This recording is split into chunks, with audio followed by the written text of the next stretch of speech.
Yo, it's your boy Logos. And as much as I study history, especially military history, I really don't know much about the conflict. I don't know much about what leading up to this current war that's going on between Israel, Hamas, and Hezbollah, and I'm curious to see why it's going on in the first place. I trust breaking points, I've done reactions to them before, and my friend referred them to me. So I can pretty much trust what they say, but I don't know these people. They could be lying, so take everything with a grain of salt. Either I'm gonna try to put in some input, maybe some context, or how it relates to other historical events. Either way, I'm eager to learn, and hopefully you are too. So let's get into it. Let's move on. History. I thought it would be useful, and because I feel like every time these break out, we appear to try and talk about it in a vacuum. And you referenced some of that, but the truth is, even in the 40-something minutes that we've already been speaking, we've only covered, what do you think, maybe 15 years of history? So I was thinking, Not even, yeah. well, look, and we're going to be talking here about Gaza. We are not going back all the way to the Balfour Declaration and all of that, because otherwise we'd be here for several hours. But I thought it would be at least semi-useful. I don't know what the Balfour Declaration is, unless that's the document or bill or whatever that allowed the creation of Israel to be in the first place. Either way, if you know more about that, teach me in the comments down below, or maybe I'll check it out and do a reaction to it. Either way, I'm eager to learn. To give people a primer on Gaza, what exactly it is, the development, and at least its history in regards to the modern Israeli state, and then very, very high level. I'm sure that some of this will be not characterized to the liking of scholars and all those other people out there, so please forgive me. I genuinely am doing my best. Let's put this up there on the screen. This is the map from 1949, after the Arab-Israeli War, after the establishment of the State of Israel by the United Nations, and after the British Mandate was terminated. What you can see are the 1949 armistice lines. Gaza was under Egyptian occupation after the Arab-Israeli War. Critically, it remained under Egyptian occupation and Egyptian administration, along with some United Nations, councils and other things, effectively until the 1967 war. Let's go ahead and put that up there, please, on the screen. This is very critical. After the 1967 war, what otherwise is known as the Six-Day War, you could see that the Gaza Strip was taken and occupied by Israel, as well as the West Bank, the Golan Heights, and the Sinai Peninsula. Eventually, after... Damn, that's crazy because Israel is such like a small country. Maybe it was like ally support, but they managed to take so much territory while being surrounded on what, three sides and fighting against what, three or four combatants. That's pretty impressive. A series of international agreements, what has happened is that Gaza fell under a quasi, Palestinian Authority type government, but multiple different international engagements that happened as to how the place would be administered. It eventually led to withdrawal from the Sinai Peninsula in exchange for peacekeeping. The West Bank and Gaza then had the establishment of the Palestinian Authority, and then much of the 60s all the way up until the 2000s, that's where we saw things kind of settle. Then this also included, though, by the way, Israeli settlers and people who lived inside of Gaza. After the Oslo Accords that were signed in Oslo, brokered by President Bill Clinton and the international community, they eventually agreed to quote-unquote Israeli disengagement from the Gaza Strip, which meant Israel would no longer occupy the territory. They would no longer have a presence. They would no longer have citizens that lived inside of Gaza. 2005 is when this policy was officially implemented. They were forcibly removed, many Israeli citizens, from Gaza. And the idea was, okay, now Gaza and the West Bank, you guys hold elections, you guys administer under the Palestinian Authority. What happened then is this. Let's put this up there on the screen. Hamas ended up winning the Gaza Strip Council vote, 7 out of the 10 councils in the Gaza Strip, and crushed the Fatah party of Mahmoud Abbas. And this party was, I guess, seen by the West, by Israel and others, as more moderate and not more willing to embrace terrorism and violence, whereas Hamas, not only being an Islamist party, has written in its constitution calling for the death of the State of Israel. Go ahead. Let me just interject Yeah. 2 things there. Number 1, because I think in an American context, it will help to recall that moment in American history. You've got George W. Bush and this Yes, idea very of important. democracy in the Middle East, and we're going to, rebuild these nations in our image, et cetera, Iraq War, all of that. And so the idea here from the Bush administration was, we'll have We these will elections. force it because we're also doing Iraqi elections at this time, which comes with the Bush second inaugural, which was all about democracy promotion. And so in any case, they get a result that they do not like. Yes. And being the U.S. can't accept that there's a result that they do not like. So they actually got involved in meddling and trying to back up Fatah after Hamas had won the election.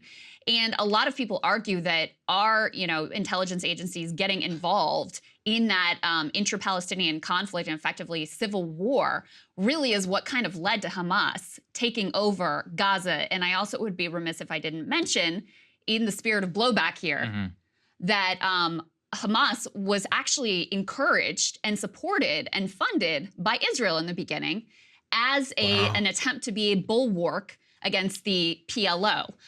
Who they didn't like, and they were sort of more like traditional, like leftist freedom fight. Like that's how they styled themselves. There were issues there as well, and corruption, et cetera. But they had bolstered Hamas as an attempted bulwark against PLO, and then Hamas gets traction in part because of the aid they're able to provide in schools and healthcare, et cetera, and this very extreme, ideology and openly terroristic ideology. So they gain a lot of support, and they end up taking over Gaza in part because of the actions of both Israel and the United States. And That's crazy. I didn't know that.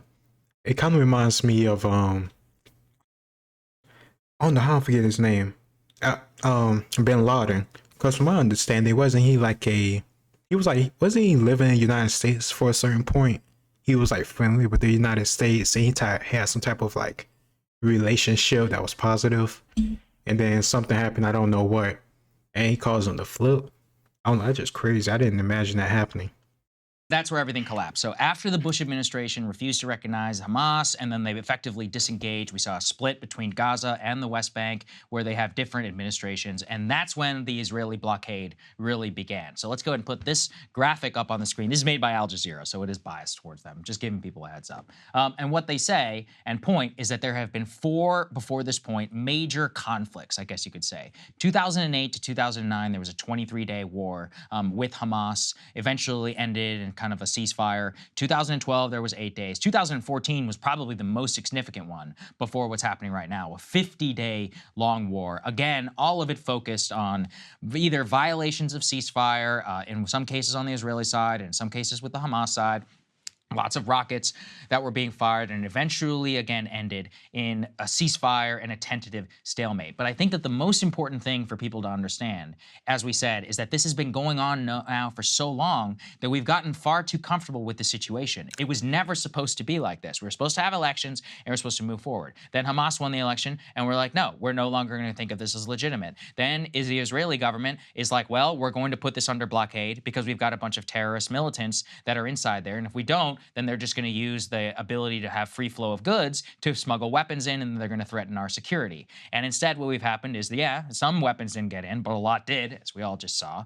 Then 2.2 million people in one of the most densely populated areas on Earth, the 3rd most populated, have also been living in basic squalor. And then the Egyptians have also been participating in this blockade, and they're basically cool with it at this point. The Egyptians, they don't want to deal with the Palestinians. And I think that's another place where a lot of the Arab states, they shouldn't be let off the hook. The Qataris, the Saudis, the Egyptians, the Emiratis, the Abraham Accords and all of that was basically an attempt to just move past it. They're like, we don't want to deal with this anymore. We're just going to pretend it doesn't exist. Right. And this is the Qataris and the Saudi. I used to live in Qatar, as people know. And they used to have little drop boxes at the mall and places like for the Palestinian cause.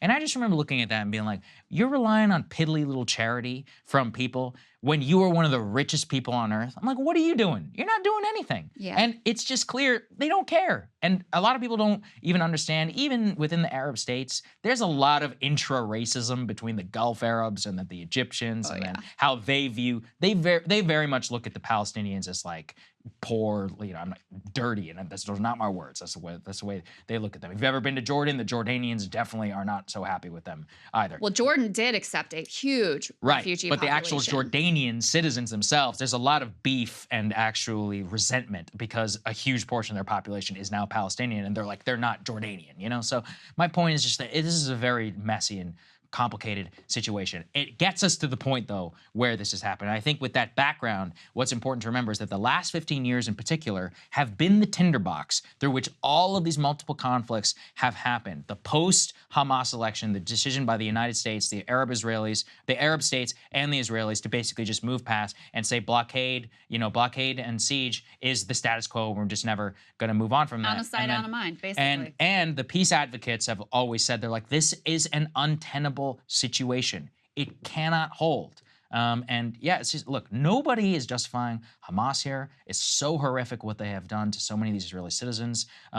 And it's just one of those where I think with that broader context, people can at least understand why this one is going to be a burn and possibly could go on for a long time. Because we got 15 and in some cases 100-year-old beefs now to settle. And where the lines are and who will accept whom. For example, Israel being like, we're going to put under blockade. Well, the Egyptians aren't going to let them in. And in some cases, they're like, Palestinian citizens should evacuate from this area. But in many cases, like, where are they supposed to go? Yeah, they exactly. literally do not have a border that they control. That's very difficult, and that will lead certainly. So what I'm hoping from this is that the Arab states and the Egyptians have got to insert themselves into this process. Otherwise, we're going to see a massive loss of human life. The Israelis are going to go in, or there's going to be something. And if that happens, there will be tens of thousands of people who are killed. Yeah. Tens of thousands. And many Israelis will be killed too. Already, even without the ground invasion, the fact that you have this siege, complete siege, cutting food, water, electricity on 2.2 million citizens. And by the way, just as there is dissent in Israel, just as there is dissent here, there's dissent in Gaza, there's dissent in the West Bank. And Iran too. And not everyone is Hamas. Yeah. We're talking children, women, families, people just trying to live. Yeah. So please remember that as we see all of this moving forward. And, all of those Israeli wars on Gaza, they have an expression for that. They call it mowing the grass. Yeah. Which is the idea is periodically we have to come in and we have to blow up a bunch of buildings, we have to kill a bunch of people. And by the way, it's not just Hamas militants. It's also many civilians and children who are killed in these incursions, in part, because it is so densely populated. And Hamas uses it to their benefit too. There's no doubt about it. Yeah. I mean, there's no defense of the tactics that they deployed here and that they, frequently deploy. But thousands of Palestinians and people living in Gaza killed routinely in these incursions. And so if the thought is, okay, we're going to do it again, only more brutal, you think that's going to solve anything? Well, my hope is that the Israeli population, because again, the reason why the population was willing to accept that is they thought it was working. They were like, oh, okay, our people know, the IDF knows exactly where they are. They know what they're planning. We've got them infiltrated. That's why we can go in and mow the grass. It's an effective strategy. It was a colossal failure. Yeah. Colossal failure at this point. Right. And in fact, the Israelis are like, oh, well, we know exactly where they are and on which floor. Now I'm like, I don't know, man. I'm not sure I believe you. I used to. I honestly did. Because their surveillance and infrastructure was so good, or it was so vaunted, here in the West and elsewhere as the premier intelligence agency in the world. Nothing is off limits, and it will do whatever it takes to defend them. But now, after this, I mean, this is equivalent with the 9/11 intelligence failure on the CIA and the FBI. Yeah, honestly, when it happened, I was, and I still am, like, pretty confused on how they didn't see it coming. Because, like he said, the Israeli and American intelligence agencies are supposed to be the best of the best. From everything we know and the conflicts and the stuff they have to deal with all the time, you expect them to be aware of this type of stuff. But from what I've seen, they look like they were completely off guard. Or caught completely off guard by this stuff. I don't understand that. How they didn't know this stuff was coming. Because you just, like I said, so you can't just randomly do an invasion. You can't just say everybody show up at 5 a.m. and we're gonna do some shit. We're gonna make stuff go crazy over across the border. Like, no, you don't do that. You plan. You get the people together. You get the weapons. You get the weapon systems. It just doesn't make sense to me. But here we are. They're calling it theirs 9/11, their Pearl Harbor, like combined into one, just because we're not talking about the death toll. We're talking about how it shakes the political foundation of how they think about their entire infrastructure. And that's a real warning, because whether you agree with that analogy or not, I think you're correct, Sagar, in the way that it has completely, in an instant, reshaped the way that Israelis are looking at the situation. Previously, they weren't even looking at the situation. No, they just didn't care. It was just completely invisible. Again, as emblematic of that is a festival in favor of infinite freedom 3 miles from the Gaza border, right? And so that's not an option anymore. And let's recall the way we responded to 9/11, which was horrific, and which we would have been better if we did nothing. The amount of death and treasure spent, American lives lost, certainly Iraqi lives lost, Afghani lives lost, the decades that we spent in both of those countries, destabilizing the entire region. And by the way, spurring and helping create a lot more terrorism. Unfortunately. Far beyond what we were supposedly fighting and combating in the region. So when you have a real shock to the system like this, it can go in a lot of ugly directions, which will reverberate for years and years to come. The last thing I want to say here, we've put B5 up on the screen, because oftentimes this is presented, and I get it, like it's news, you're trying to cover what's happening now, et cetera. And so it can feel like, oh, this just came out of nowhere, like this conflict just started 2 days ago. Even in this past year, there have been a lot of warning signs, because there has been real escalating violence. They go through a timeline here from the Washington Post, going back a year ago in January, you had an Israeli military operation in a refugee camp in Jenin, resulted in a shootout, killed 9 Palestinians. The next day, then you have a Palestinian gunman who goes to a synagogue in retaliation, killing 7 people, including children. So you have that. Then in the spring, you had, during the Muslim holy month of Ramadan, Palestinian worshipers at Al-Aqsa Mosque, which is one of the most holy sites in the Muslim religion, barricaded themselves inside the mosque. Israeli police stormed the site in the Old City. They used stun grenades, tear gas, fired sponge-tip bullets, indiscriminately beat Muslim worshipers, including elderly people and women with batons and rifle butts. That's according to the UN Human Rights Office. This has been an increasing point of tension, in part directly because of one of the Netanyahu's cabinet ministers, Ben-Gvir, who's been intentionally provocative with regard to Al-Aqsa and disrupting what has been a long-held status quo there. I saw that video on Twitter. I don't know if you have, but there's a video on Twitter going around, a lot of people sharing it, of that actual, not conflict, but event taking place, where they did go into that mosque and fire tear gas and stuff. I didn't know if that video was legit at the time. This was like when it first kicked off. And it could be just people who are very politically motivated, pulling some stuff up from years ago and saying it happening just now to make you, side with them or anything like that. But either way, I don't think that happening is worth the response. The invasion, kidnapping civilians, I just don't support that stuff. What the Israeli police did in that situation was wrong, but that doesn't mean your response can be any and everything. And also doesn't mean you can't do any and everything without response from the other person too. That just doesn't make sense. About a month later, Israel launches surprise airstrikes in Gaza, targeting leaders of Islamic Jihad, another militant organization which sometimes allies with Hamas. Those killed 3 top militants and 10 others, including 4 women and 4 children. You had a summer that included more military raids on the city of Jenin and the refugee camp there. You had more drone strikes actually inside of the West Bank. And significantly, you had increasing violence between Palestinians and Jewish settlers. Yes, that's a big part of it. These settlements are illegal under international law.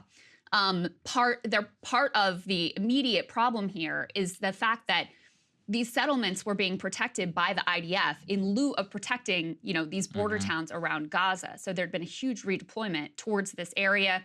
And you had Israeli settlers who were rampaging through Palestinian towns, tons of violence there. And so, you know, it's not like there was nothing going on and it was all peace and quiet, and then this attack comes out of nowhere.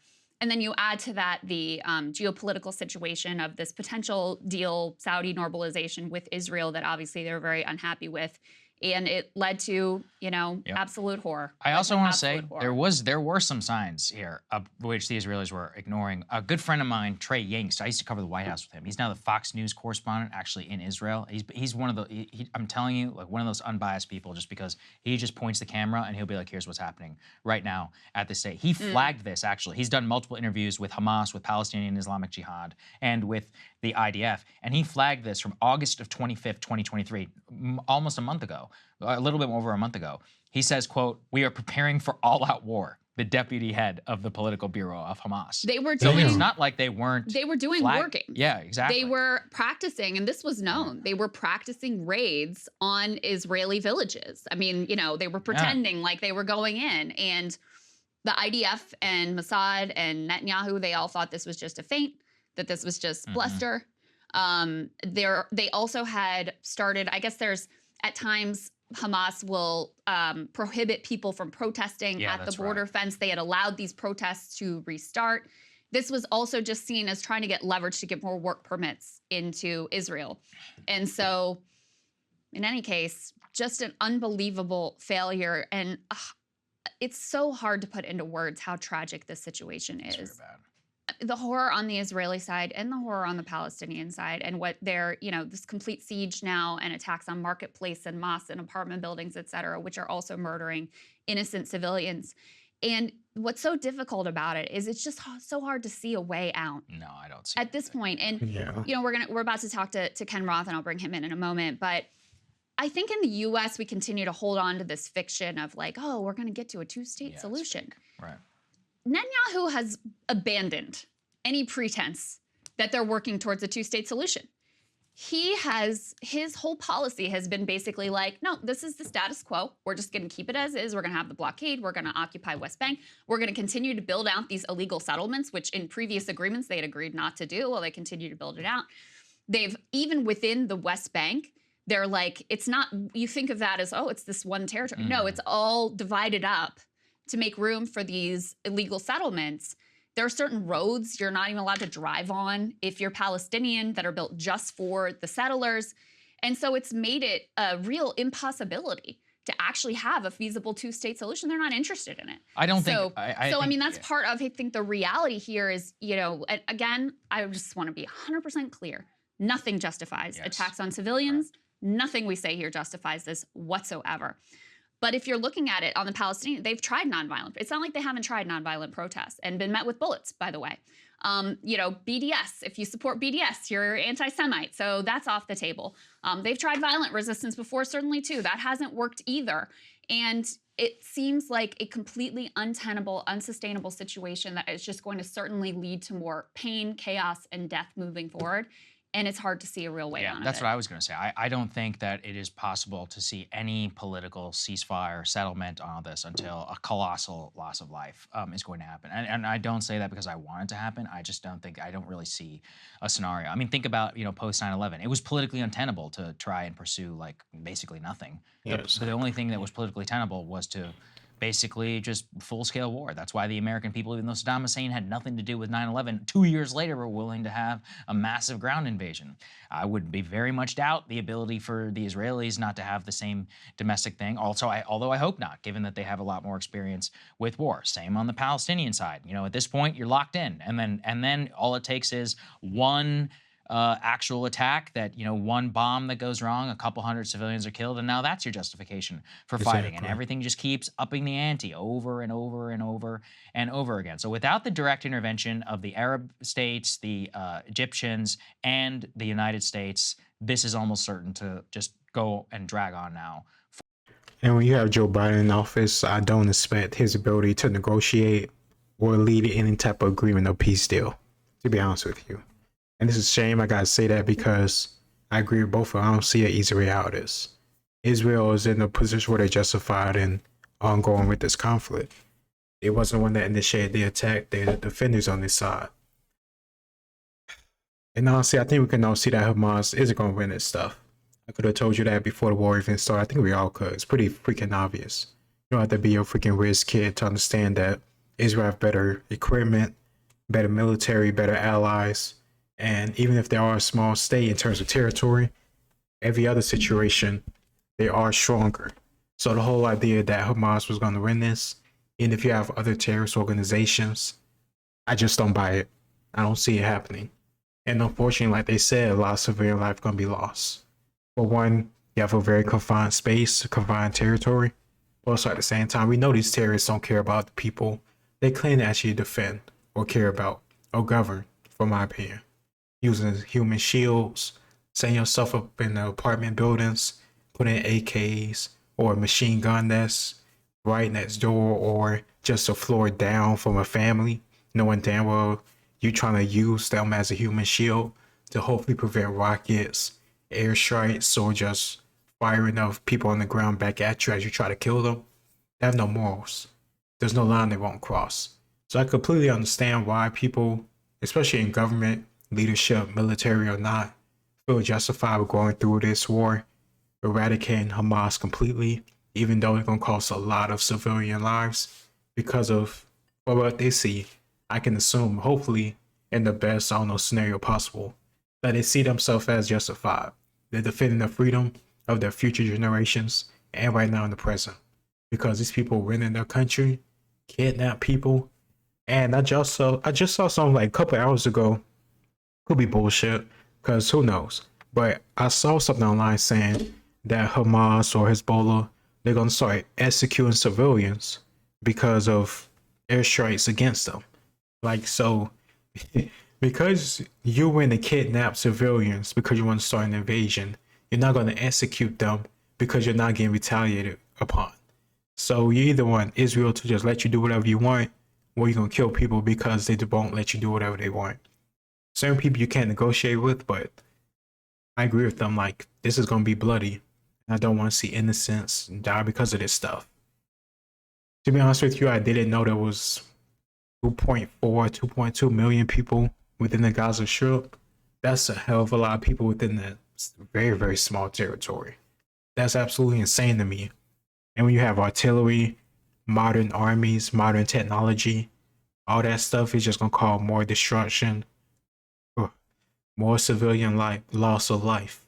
And when you have certain things like, rubble, already poor infrastructure in comparison to the rest of the world because of your blockade or the blockade from Israel or anything else involving your country, whatever territory you do hold, it's all going to get worse. It really is a shame, but I don't know, what can you do? I don't see a way out. For a long time, basically as it has been. It's just and recurring very, cycles very of bad. violence. And also politically, there will be I don't think the Israeli populace at some point, this two-state pollution thing, two-state solution inside of Israel was always complicated in terms of how the ultra-Orthodox and the religious Jews felt about it versus how the secular Israeli Jews. But at this point, the talking point from the right has always been, well, if we give them a state, they're just going to use the state in order to attack us. And now this is the ultimate gift that Hamas has given them. Because they're like, see, we gave it to them, even under blockade, even under occupation, they were still able to get their stuff. So that means, their solution to this is full-scale occupation, complete reconquest to drive out Hamas. And that's basically what, a counterinsurgency? That just means you have a slow burn conflict again now for a long time and no political settlement. So I think it's going to be a long time, and I think it's a really horrific human tragedy. And I think with that, we got a good guest standing by, Ken Roth. Let's get to it. Hey guys, if you like that video, go to breakingpoints.com, become a premium subscriber, and help us build the best independent media organization on the planet. That's right. We're subscriber funded. We're building something. Definitely check them out. I have this actual video linked down below in case you want to hear without my commentary or cutting in all that stuff. But overall, I like their channel. And I do have plans on reacting to more of their stuff. They seem pretty unbiased, and they bring up stuff that I'm really not aware of or I didn't take in consideration. Excuse me. Overall, I think this conflict is just going to be a mess. You already have Ukraine and Russia going on, and the world is suffering because of it. Famine in certain countries, inflation all across the world. Everybody, in the pandemic, coupled with the war, and now this war, only see things getting worse. And damn, I don't know, that's kind of hard to imagine a few months ago because stuff was already going downhill. I didn't see a way out of the Russia conflict, and now I don't see a way out of this conflict. I don't know, just having multiple wars also does have me a bit concerned. Okay, more than a bit concerned, because when you have multiple conflicts going on, and then you have all of these different countries with allies, you could have the making for another world war. Who knows? That may not be the case, but we all remember how World War I started. Different countries had allies with either Serbia or Austria, and they was perfectly fine with that conflict taking place because they saw war as inevitable and they wanted to test their weapon systems. They wanted to test well, not even modern war. Well, at that time, I guess you could call it modern war, but World War I technology, machine guns, early establishment of machine guns, tactics, and all that different type of stuff. And then you have different people being pulled in, and next thing you know, millions and millions and millions of people are dead. Loss of billions of dollars, loss of dreams, I don't know, economics, infrastructure, a path that could have took us to a place where we're more advanced. I understand that military is interesting to study, but war in of itself is bloody and is not worth it. And that's just the truth. I am lucky I am living in a country where we haven't been invaded. We haven't had a major war. We haven't had anything like Ukraine or Russia or Israel, Palestine, or any other country on this planet for the most part. But we have stuff like this, and we're allied and giving money to certain countries like Ukraine, like Israel. You don't want to be worried about what this could lead us to. I don't know, World War III is a very scary thing. When you have nuclear missiles now, everybody has them, or the majority of people that you worry about having wars with or could have wars with does have them. It only makes you even more concerned because it's really hard to come back from that type of stuff. And that's the type of stuff I think about this thing. I don't know, multiple different countries at war, and who knows if Russia has some type of influence in this stuff. Who knows if Iran has some type of influence in this stuff. People are saying that. In a certain way, it makes sense. But either way, that just makes everything more dangerous, more muddy, and more risk of us escalating this stuff into a global war, which I don't think any person wants. So we don't understand why this is happening, except for power and greed. Certain people, I remember here like 5 years ago, 10 years ago, talking about people in power having bunkers, stocking up on food, Bill Gates buying farms, all different types of stuff. Like they're preparing for some type of conflict or some type of big pandemic or some type of crazy thing that they need to be on the ground for decades or something, like nuclear war.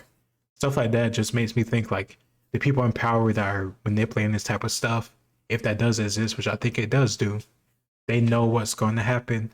They're influencing it to happen to their benefit. And if it escalates to somewhere we're all destroyed, don't give a fuck. They're coming up with a backup plan, and it's already ready for them. And honestly, screw you if you're not part of it. But yeah, that could just be my rambling, but I don't know. Let me know what you think in the comments down below. I'm definitely gonna be covering this stuff more, but wish I didn't have to be honest with you. But like, share, and subscribe. It's your boy Logo, so I'll see you next time. Peace.